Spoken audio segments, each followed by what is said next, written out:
Assalamualaikum warahmatullahi wabarakatuh. Kembali lagi di Asumsi Abi Arkan. Semoga kawan-kawan sehat selalu. Kali ini saya akan melanjutkan asumsi saya tentang OKR yang kemarin. Kali ini akan saya contohkan OKR untuk kehidupan sehari-hari kita. Misalkan contohnya adalah penurunan berat badan. Itu yang sering dibahas OKR oleh para coach yang lain ya. Oke, kita pakai OKR dalam rangka penurunan berat badan kita. Dalam OKR mungkin ini sedikit memperjelas asumsi saya yang kemarin. Ada 3 komponen. Komponen yang pertama adalah goal yang ingin dicapai tadi, objektifnya apa, itu harus singkat, jelas ya. Yang kedua adalah key result atau indikator supaya objektifnya ini kecapai. Indikatornya itu apa? Nah, ini syaratnya harus ada angka, measurable dan achievable, reliable gitu kan, bisa diukur, bisa dicapai gitu kan. Yang ketiga adalah inisiatif atau tindakan apa supaya indikator ini bisa terwujud. Nah, standarnya itu satu objektif ini harus ada minimal 3 indikator gitu. Jangan terlalu banyak ya, tapi juga jangan terlalu sedikit ya. Semakin banyak sebenarnya semakin bagus. Misalkan indikatornya supaya turun badan sehat atau apa, itu indikatornya apa, semakin banyak kan semakin bagus sebenarnya itu. Cuma kita standarnya kita 3 ya, boleh lebih. Terus tindakan inisiatifnya yang ketiga, komponen yang ketiga adalah inisiatif. Tindakan terukur ini adalah dari masing-masing indikator ini nanti tindakannya apa, itu pun minimal 3 ya, minimal 3. Jadi kalau memang objektifnya, goalnya nanti apa, indikatornya ada 3, masing-masing indikator nanti ada tindakan inisiatif 3, berarti nanti minimal kalau ini kita contohkan nanti 3, berarti ada 9 tindakan terukur yang bisa kita eksekusi tentunya. Oke, yang pertama adalah objektifnya.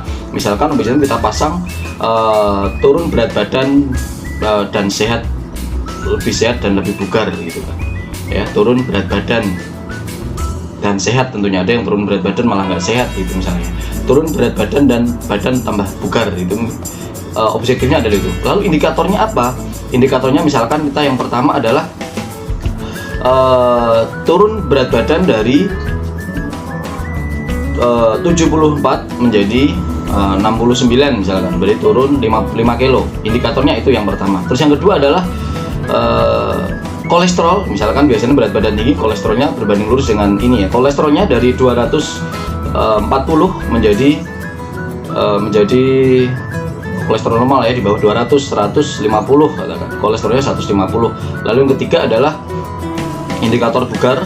Itu kalau jam kerja terutama itu nggak ngantukan, itu berarti dia punya kondisi yang bugar ya. Ada 3 ini misalkan ya, dia tidak ngantukan, tidak gampang ngantuk terutama di jam kerja ya. Oke, yang pertama adalah berat badan turun dari 74 menjadi 69. Oke, tindakan efektifnya apa kira-kira ya? Ini tindakan terukurnya ini harus jelas dan punya angka ya, punya angka.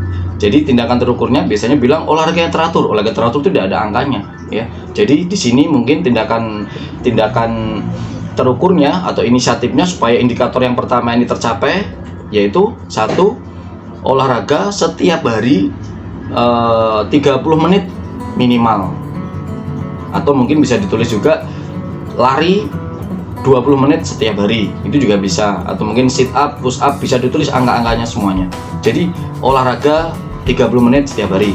Terus yang kedua, supaya berat badan turun, hanya konsumsi nasi sehari 2 kali. Jadi kalau memang makannya 2 kali ya udah boleh pakai nasi. Kalau memang 3 kali, yang sekali nggak boleh pakai nasi, mungkin hanya lauknya saja gitu misalkan. Terus yang ketiga, tidak boleh makan lebih dari jam 7 malam misalkan ya, karena makan malam biasanya menambah kita menjadi berat ini. Berarti tindakannya adalah ada 3 ini. Nanti dibikin scoreboardnya ya, untuk menagih kita. Siapa lagi yang mengevaluasi kita kalau bukan kita sendiri. Jadi yang pertama adalah tadi olahraga 30 menit, 2 adalah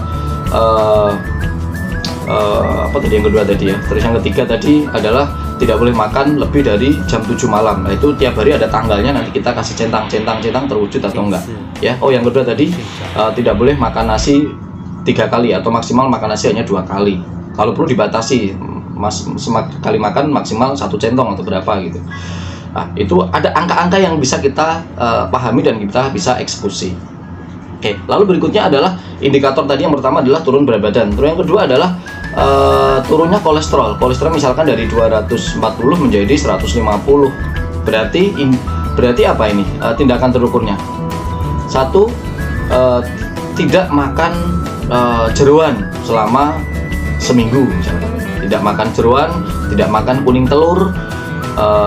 Terus dua, maksimal makan misalkan terus kedua makan santan maksimal, ya santan kan sumber kolesterol juga ya, kita harus paham kolesterol itu apa, sumbernya dari mana, gimana cara menanganinya gitu kan.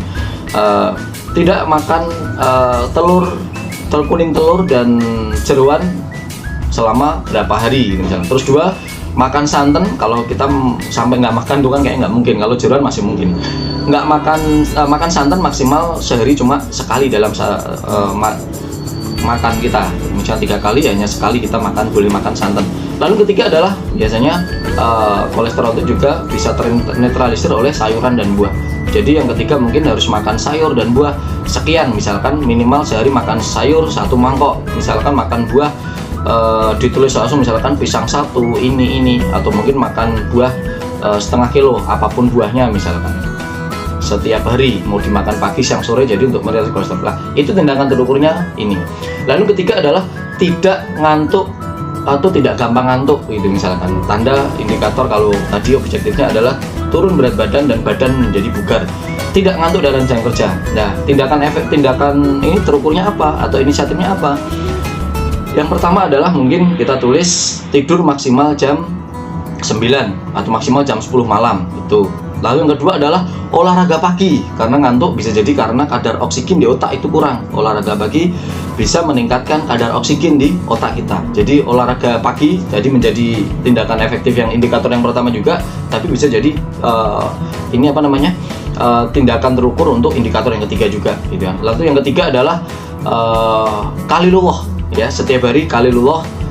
Jam tidur itu ya, kita seorang muslim ada tidur sunnah itu siang berapa menit, 10 menit mungkin cukup sebelum zuhur, atau setelah subuh itu ada qalilullah sedikit itu 5 menit atau berapa itu juga ini. Lah, qalilullah sehari minimal sekali bisa dipakai, habis subuhnya sekali, atau habis subuh kali sebelum subuh, habis tahajud sebelum subuh itu qalilullahnya gitu ya, atau sebelum zuhur tidur sebentar gitu kan.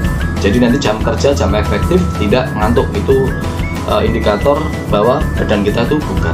Nah, berarti dari objektif 1, badan kita turun berat badan dan badan lebih bugar dan segar, indikatornya kita 3 ya. Teman-teman nanti bisa nambahin lagi, terus nanti tindakan terukurnya ada masing-masing indikator kita tadi sudah bikin 3 ya. Itu kawan-kawan, mudah-mudahan bermanfaat, kita menjadi lebih sukses, badan kita lebih bugar ya. Insyaallah coba di komen kita bahas atau asumsi saya ketika OKR ini diterapkan di anak biar cerdas gimana supaya kita bisnis nasi goreng atau bisnis kuliner atau bisnis online, OKR-nya seperti apa. Silakan di komen, insyaallah nanti kalau memungkinkan akan saya bikin videonya OKR sesuai dengan komen itu ya. Insyaallah mudah-mudahan saya bisa gitu. Itu kawan-kawan, mudah-mudahan bermanfaat dan kita terus selalu bertumbuh. Assalamualaikum warahmatullahi wabarakatuh.